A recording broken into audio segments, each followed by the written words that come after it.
اعوذ باللہ من الشیطان الرجیم بسم اللہ الرحمن الرحیم الحمد للہ رب العالمین والصلاة والسلام علی افضل الخلق محمد وآلہ الطیبین الطاہرین وعجل فرجهم۔ آج ہم علم رجال میں جو ہماری بحث چل رہی تھی وہ ان شخصیات کے بارے میں چل رہی تھی کہ جن کی مراسیل کو مسانید کا درجہ علماء نے دیا ہے۔ ان میں سے بہت سی شخصیات کا ذکر ہم نے گزشتہ دروس میں کیا، اور آج ہم یہ شخصیت کہ جن کا نام جعفر بن بشیر ہے، ان کی عظمت کے بارے میں محدث نوری نے مستدرک الوسائل میں نقل کیا ہے کہ ان کے بارے میں نجاشی کا قول یہ تھا کہ ہمارے اصحاب کے زہاد و عباد میں تھے اور انہیں گلدستہ علم سے تعبیر کیا جاتا تھا۔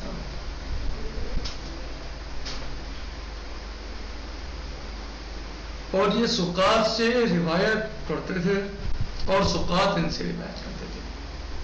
جعفر بن بشیر کے بارے میں محدث نوری نے مستدرک الوسائل میں کیا نقل کیا کہ ان کے بارے میں نجاشی کا قول ہے، نجاشی کا قول تھا کہ یہ ہمارے اصحاب کے زہاد و عباد میں تھے اور انہیں گلدستہ علم سے تعبیر کیا جاتا تھا، اور یہ سقات سے روایت کرتے تھے اور سقات ان سے روایت کرتے تھے۔ لیکن اس استدلال کی کمزوری یہ ہے کہ اس میں کہیں اس بات کا ذکر نہیں ہے کہ یہ صرف سقات سے روایت نقل کرتے تھے، بلکہ دوسرا فقرہ اس کے بالکل برعکس ہے۔ اس لیے کہ انسان کتنا ہی معتبر کیوں نہ ہو جائے، اس بات کی ضمانت نہیں دی جا سکتی ہے کہ اس سے روایت کرنے والے بھی سب سقائی ہوں گے۔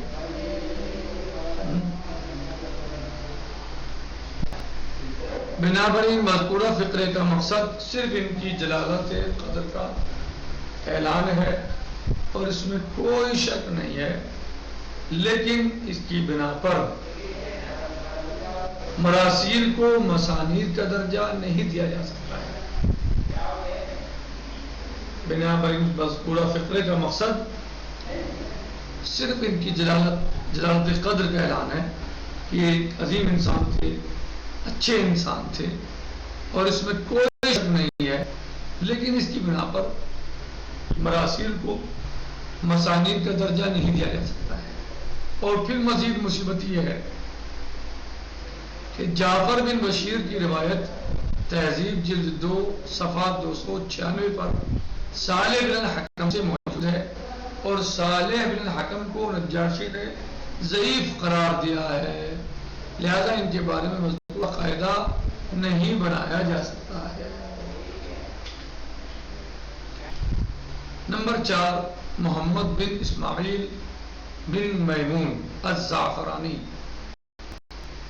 ان کے بارے میں بھی نجاشی کی عبارت اسی قسم کی ہے جس قسم کی عبارت جعفر بن بشیر کے بارے میں تھی، اور اسی بنیاد پر انہیں بھی اصحاب مراسیل میں شامل کرنے کی کوشش کی گئی ہے۔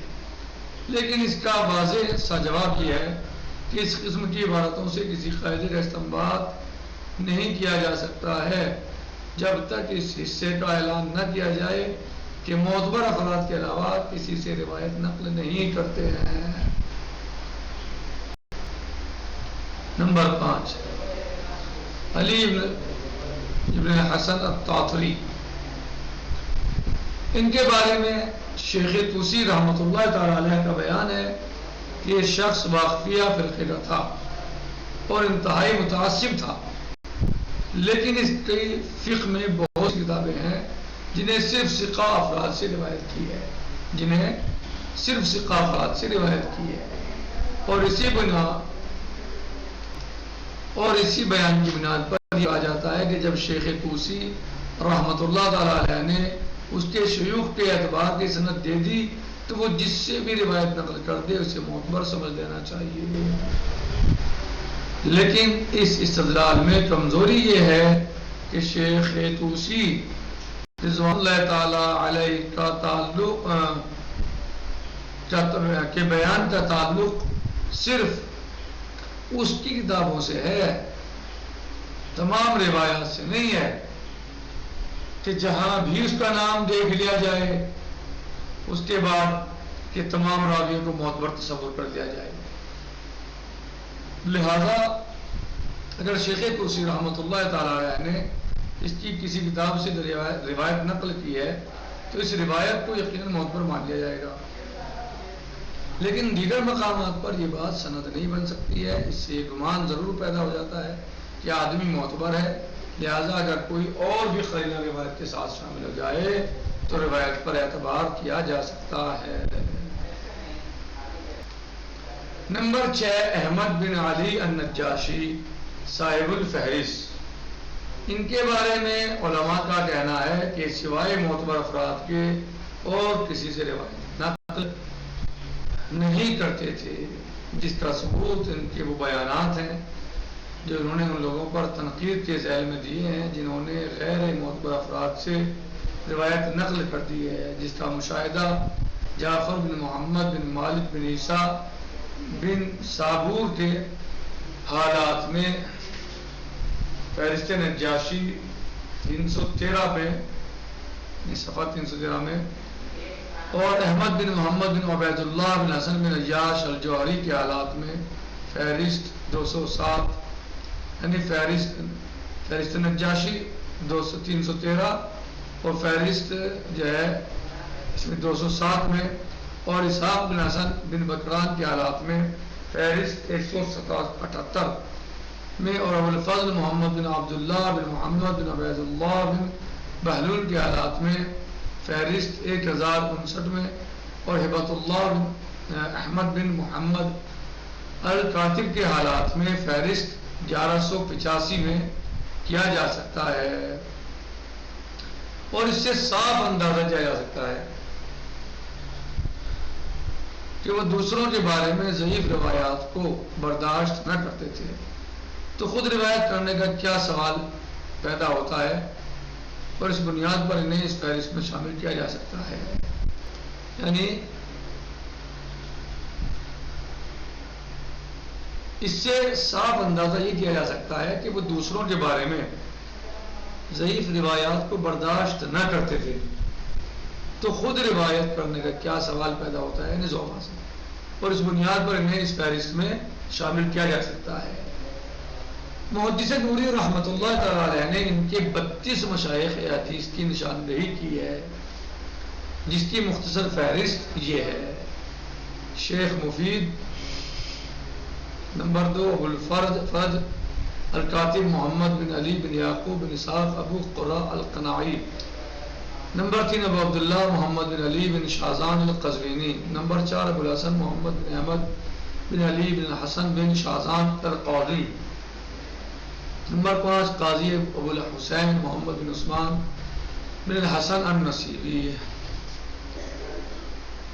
نمبر 6 محمد بن جعفر ادیب النحوی، احمد بن علی بن عباس بن نوح السیرافی، نمبر 8 ابوالحسن احمد بن محمد بن عمران بن موسیٰ بن الجراح بن الجندی، نمبر 9 ابو عبداللہ احمد بن عبد الواحد بن احمد البزاز، نمبر 10 ابوالحسین احمد بن حسین بن عبید اللہ الغزائری، نمبر 11 احمد بن محمد بن عبداللہ الجعفی، نمبر 12 ابوالحسن احمد بن محمد بن موسیٰ الاحوازی ابن السلط، نمبر 13 علی بن احمد بن علی بن عباس النجاشی، نمبر 14 ابوالحسین علی بن احمد بن ابی عبید القمی، نمبر 15 ابوالقاسم علی بن شبل بن اسد، نمبر 16 قاضی ابوالحسن علی بن محمد بن یوسف، نمبر 17 الحسن بن احمد بن ابراہیم، نمبر 18 حسن بن احمد بن حیثم العجلی. نمبر 19 حسین بن عبید اللہ. 20 حسین بن جعفر بن محمد مخزومی. 21 ابو عبداللہ حسین بن احمد بن موسیٰ بن ہدیہ. نمبر 22 قاضی ابو اسحاق ابراہیم بن مخلد. نمبر 23 ابو الحسن اسد بن ابراہیم بن قلیب السلمی الحرانی. نمبر 24 ابو الخیر الموصلی سلامہ بن زکا. 25 ابو الحسن العباس بن عمر بن عباس. 26 ابو احمد عبدالسلام بن حسین البصری. 27 ابو محمد عبداللہ بن محمد بن محمد بن عبداللہ الدعجلی.